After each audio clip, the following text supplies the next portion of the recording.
नमस्कार दोस्तों, मैं आपका दोस्त चंदन सिंह फिर से आज एक बार नई वीडियो के साथ आपके अपने यूट्यूब चैनल CS टेक्निकल पे। तो दोस्तों, जैसा कि आप सभी पेरेंट्स को पता होगा कि CBSE का 10th का रिजल्ट आ गया है। तो आज की इस वीडियो में हम बात करेंगे केंद्रीय विद्यालय स्कूल में क्लास 11th में एडमिशन को लेकर के, चाहे वो KV की स्टूडेंट्स हो चाहे नॉन KV स्टूडेंट्स हो, इन सभी के एडमिशन को लेकर के बात करेंगे। फॉर्म कैसे भरना है, कौन कौन से डॉक्यूमेंट्स लगेंगे, ये सारी बातें आज की इस वीडियो में हम बात करेंगे। तो जिन्होंने अभी तक CS टेक्निकल को सब्सक्राइब नहीं किया कर लीजिएगा, क्योंकि यहाँ से आपको लगातार नए नए अपडेट्स मिलते रहेंगे मेरे चैनल के माध्यम से। और साथ ही साथ टेलीग्राम और इंस्टाग्राम का लिंक भी आपको वीडियो के डिस्क्रिप्शन में मिल जाएगा।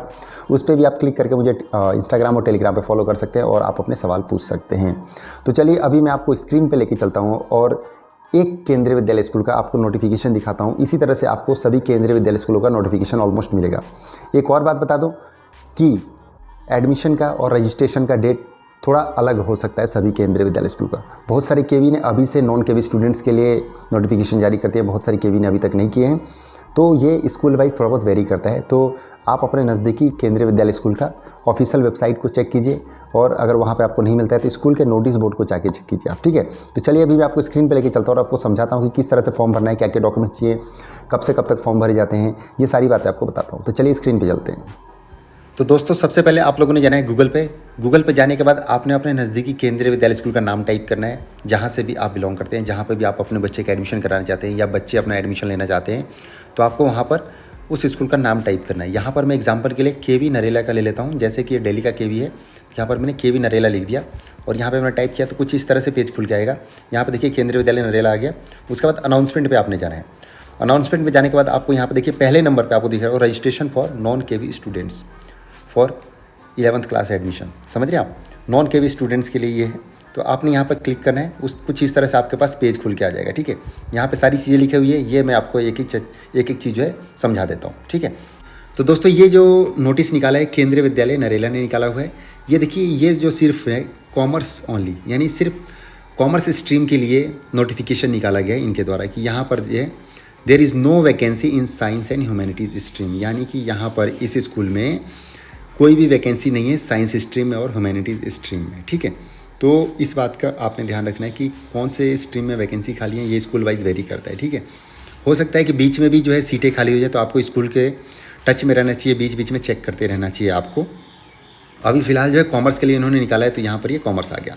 उसके बाद यहाँ पर देखिए लिखा हुआ है यहाँ पर इन्होंने कि केवल गैर KV विद्यार्थियों के लिए, नॉन KV स्टूडेंट्स के लिए ये, ठीक है, कि नॉन KV जो भी स्टूडेंट्स हैं उनके लिए ये नोटिस निकाला गया है। उसके बाद यहाँ लिखा है पंजीकरण की तिथि, डेट ऑफ रजिस्ट्रेशन 19/5/2023 से लेकर के 23/5/2023 तक। आप ये देख रहे होंगे यहाँ पर कि 19/5 यानी 19 मई 2023 से रजिस्ट्रेशन स्टार्ट हुए हैं और 23 मई 2023 तक रजिस्ट्रेशन चलेंगे। इसका टाइमिंग जो है ऑफलाइन मोड में फॉर्म भर के देने का 10 बजे से लेकर के दोपहर के 1 बजे तक, इसी टाइम पीरियड में आपको फॉर्म भर करके स्कूल में जमा करना पड़ेगा। यहाँ पर देखिए लिखा है display of provisional admission list जो है 25/5/2023 को जारी किया जाएगा। 23 तारीख को रजिस्ट्रेशन क्लोज होंगे और 25 तारीख यानी 2 दिन बाद ही जो है लिस्ट जारी कर दी जाएगी कि किस किस बच्चे का एडमिशन लिस्ट में नाम आया है। उसके आगे का मैं जो आपको अभी दिखा देता हूँ, ये जो इंपॉर्टेंट दस्तावेज है ये मैं अभी आपको आगे दिखा देता हूँ, ठीक है। सबसे पहले यहाँ पर देखिए डॉक्यूमेंट्स लिखे हुए हैं कि क्या क्या डॉक्यूमेंट्स इंपॉर्टेंट है जो आपको चाहिए होंगे। पहला, copy of class 10th marksheet, जो आपका 10th का मार्कशीट होगा वो चाहिए होगा। उसके बाद पासपोर्ट साइज फ़ोटो चाहिए होगा कलर्ड। उसके बाद photo copy of caste certificate, अगर आप SC ST OBC से आते हैं तो आपका मतलब बच्चे का कास्ट सर्टिफिकेट चाहिए होगा। अगर बच्चे का नहीं होता है तो इस कंडीशन में आप फादर का लगा सकते हैं, लेकिन मैक्सिमम 3 महीने का आपको टाइम दिया जाएगा स्कूल के द्वारा। उस टाइम पीरियड में आपको बच्चे का कास्ट सर्टिफिकेट स्कूल में देना पड़ेगा।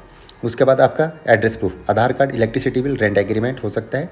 इसके अलावा और भी चीज़ें हैं, जैसे वोटर ID हो सकता है, लाइसेंस भी हो सकता है, उसके अलावा पासबुक हो सकता है, गैस बुक हो सकता है, और भी बहुत सारी चीज़ें हैं। रेंट एग्रीमेंट हो गया। और उसके बाद अगर कोई गवर्नमेंट अकोमोडेशन में रहता है तो वो क्वार्टर अलॉटमेंट लेटर भी लगा सकते हैं, ठीक है। उसके बाद सर्विस सर्टिफिकेट ऑफ पेरेंट्स, ये उनका लगता है जो भी कैटेगरी 1 2 3 4 से अप्लाई करते हैं, यानी जो भी गवर्नमेंट जॉब में चाहे स्टेट के हो चाहे सेंट्रल के हो, तो उनका सर्विस सर्टिफिकेट लगेगा, ठीक है। उसके बाद जो अगला लिखा हुआ है photo copy of games sports certificate, scout and guide and NCC, मतलब जो भी बच्चे किसी गेम्स के थ्रू एडमिशन के लिए अप्लाई करें, अगर कोई नेशनल खेले हुए हैं कुछ हैं तो उनका सर्टिफिकेट चाहिए होगा, और स्काउट एंड गाइड में रहे हैं तो उनका वो सर्टिफिकेट चाहिए होगा, और NCC अगर किया है तो वो चाहिए होगा, ठीक है। उसके बाद अगला है complete option form must be signed by parents, ठीक है, ये भी एक चाहिए होगा। उसके बाद हम अगला बात करेंगे कि कैसे करना है, ठीक है। ओके, तो देखिए ये जो एडमिशन फॉर्म है, रजिस्ट्रेशन फॉर्म है, ये है केंद्रीय विद्यालय नरेला का। आप यहाँ देखिए लिखा हुआ है।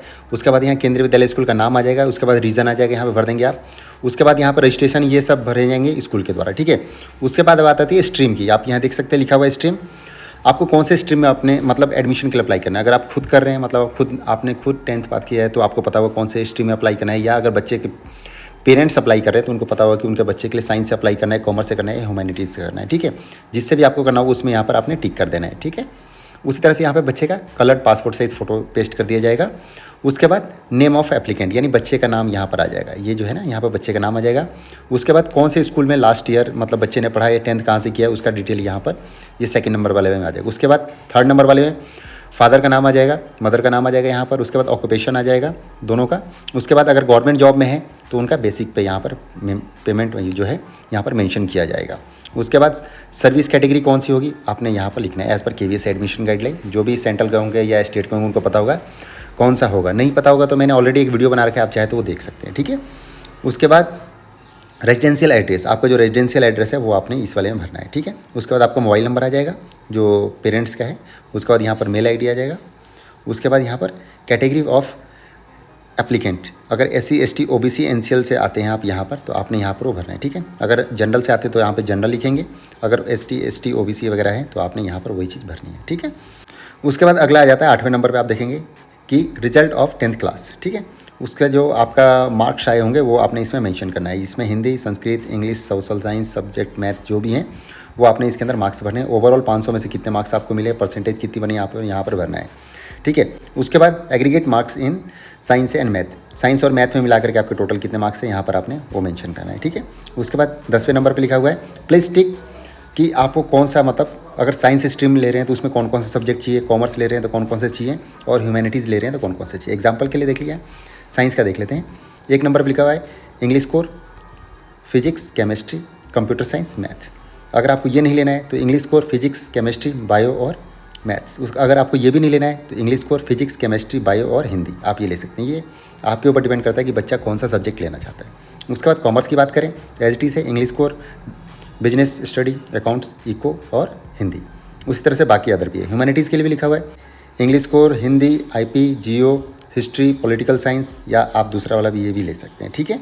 उसके बाद अगला जो आता है वो मैं आपको दिखा देता हूँ। 11वें नंबर पे लिखा हुआ है कि अगर आपने कोई SGFI, KVS नेशनल या रीजनल स्पोर्ट्स वगैरह में कहीं पे आपने कुछ भी किया है, स्काउट एंड गाइड, NCC वगैरह कुछ भी है, तो आपको इसका फ़ोटो का भी इसके साथ अटैच करना है और उसका लेवल यहाँ पर आपने मेंशन करना है कि आपने कौन से लेवल तक गेम खेला है या कौन से लेवल तक पार्टिसिपेट किया आपने, ठीक है।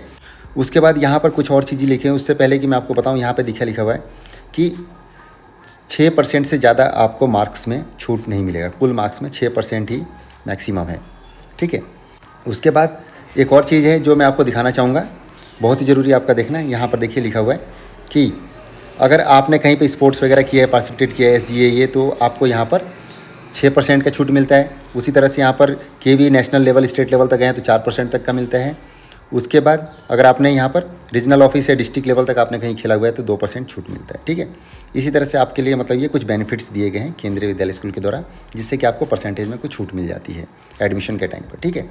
तो ये था 11th क्लास में एडमिशन को लेकर के कुछ जानकारियाँ जिसकी आपको पता होनी चाहिए। फॉर्म कैसे भरना है, क्या क्या भरना है, ये सारी चीज़ें आपके लिए लेकर आया था मैं, ठीक है। एक और चीज़ बताना चाहूँगा वीडियो के लास्ट में जो कि आपको पता होना चाहिए। जो यहाँ पर रेजिडेंस एड्रेस लिखा हुआ है ना, आप ये देख रहे होंगे 5वें नंबर पर ये वाला, ये आपने वो वाला एड्रेस भरना है जहाँ से बच्चा पढ़ने के लिए स्कूल जाएगा। समझ रहे हैं? ऐसा नहीं है कि आप बिहार से रहने वाले हैं और दिल्ली में एडमिशन करा रहे हैं तो आप बिहार का एड्रेस भरेंगे। अगर आप दिल्ली के KV में एडमिशन के लिए अप्लाई करें तो आपको दिल्ली का ही एड्रेस यहाँ पे भरना पड़ेगा और वो आपको बाद में स्कूल में दिखाना भी पड़ेगा, ठीक है। और इन सभी के आपको फ़ोटो कॉपी आपको स्कूल में इस फॉर्म के साथ ही अटैच करके देना होता है।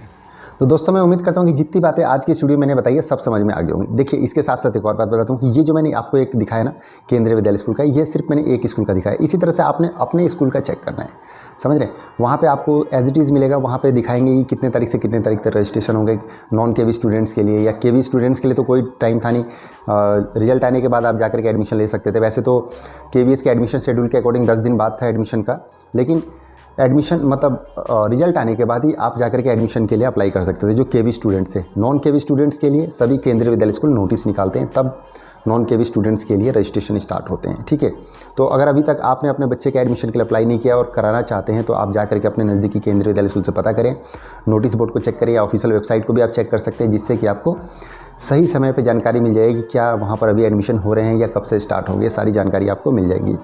और नए नए वीडियोज़ में लेकर के आऊँगा। अभी फ़िलहाल आज के लिए इतना ही। आगे जो वीडियोज़ लाऊंगा बहुत ही महत्वपूर्ण होने वाले हैं केंद्रीय विद्यालय स्कूल में एडमिशन को लेकर के, तो आप मेरे चैनल के साथ बने रहें। CS टेक्निकल को सब्सक्राइब कर लो, नोटिफिकेशन बेल को दबा लीजिएगा, जिससे कि आपको टाइम पर अपडेट्स मिलते रहेंगे। और टेलीग्राम और इंस्टाग्राम का लिंक आपको वीडियो के डिस्क्रिप्शन में मिल जाएगा, आप वहाँ से मुझे फॉलो कर सकते हैं। तो जाते जाते वीडियो को लाइक जरूर कीजिएगा। तब तक के लिए थैंक यू, बाय बाय, जय हिंद, जय भारत।